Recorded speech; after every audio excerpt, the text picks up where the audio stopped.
Billy Yago, I'm an economist, a lot like that guy.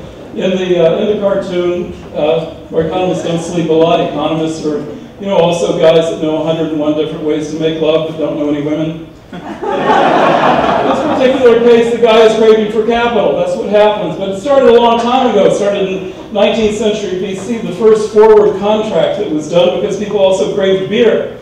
The way you were able to finance beer production in ancient Mesopotamia was to carve canals. Carved canals that required forward contracts of wheat. This went on for a long time. We're going to do 5,000 years of financial history in 5 minutes, and we're going to have some fun. First 2,500 years, not much happened. A lot of people were forced to do things, but there wasn't a lot of progress. About 2,500 years ago, the Greeks came up with the idea of coins, of precious metals, and that was a revolution in human consciousness, because people could go to markets. They could likely, later they went to the Amsterdam Stock Exchange, but in those markets they would go to, they'd look at cheap stuff. They look at the expensive stuff and try to find cheap stuff to make expensive stuff. And that ended up with the markets that we have today. Radically markets like the Chicago Mercantile Exchange showed here. And they would try to assign the future value of, and try to assign the ways that you could assume and estimate and value future value. This whole question of values.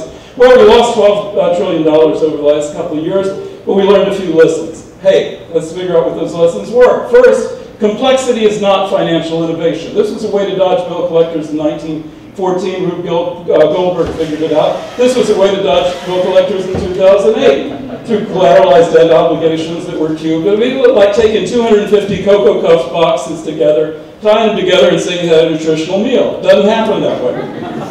The leverage was a problem. If you had 30-to-1 leverage, if you had 3% of the value decline, you wiped out your equity, and that was the end of it. You had something like the equivalent of these. This is not a CDO, this is an E. coli virus. You have 10 billion pounds of hamburger meat out there, and you have to recall it because you don't know where the E. coli is. There's no trust in the markets anymore. The markets, the words we have for markets are things like trust and bond and equity, and they came out of human relations. There was a social construction of capital that occurred, and that created some sense of security, and those securities became actually monetized in ways that we could sell them in markets. And that's what drove the development of manufacturing after World War II. And then dealing with inflation, with interest rate derivatives, and mortgage securitization, and corporate bonds. And then the real exchange that happened in 1989, where Microsoft beat out General Motors in its market cap, and General Motors went away, and the whole world changed. The Fortune 500 companies, the highest concentrated companies, produced no jobs. They actually destroyed jobs. And it was the entrepreneurial finance wing that basically created that. And now we're taking on the big boys. Now we're taking on pestilence, war, famine, and death. And these are what we're going to talk about when you can finance innovation with. If you look through that lens of finance, where you try to come up with a capital structure to align interest so that people can actually work together. First of all, way too many hungry and poor people in the world. This is some work we did with the Gates Foundation.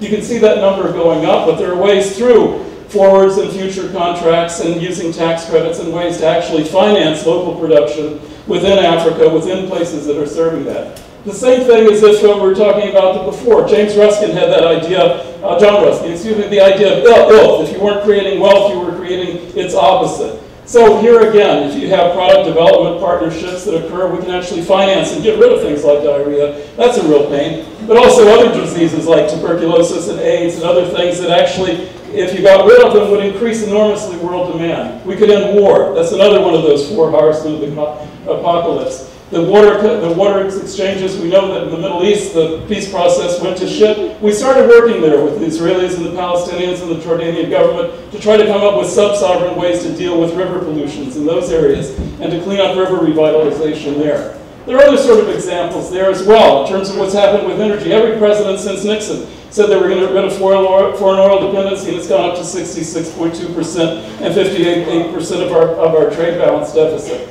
Nothing's really happened. But in order to finance the alternatives to that, we've done a series of these financial innovations labs, from biofuels you'll hear about shortly, to retrofitting, to coming up with ways of creating a smart grid and a way to bring in renewable energy into those electrical grids. Those are the ways that we come. So who's going to be able to do this? Who's going to put things on track? You are. There's really no invisible hand that's going to slap you around the way we have the last couple of years. There's no Clark Kent out there. You're the Clark Kent. There's not an invisible hand, there's an invisible glove that all of us can use to put on our hands and shape our future by understanding how to finance it. So thank you very much.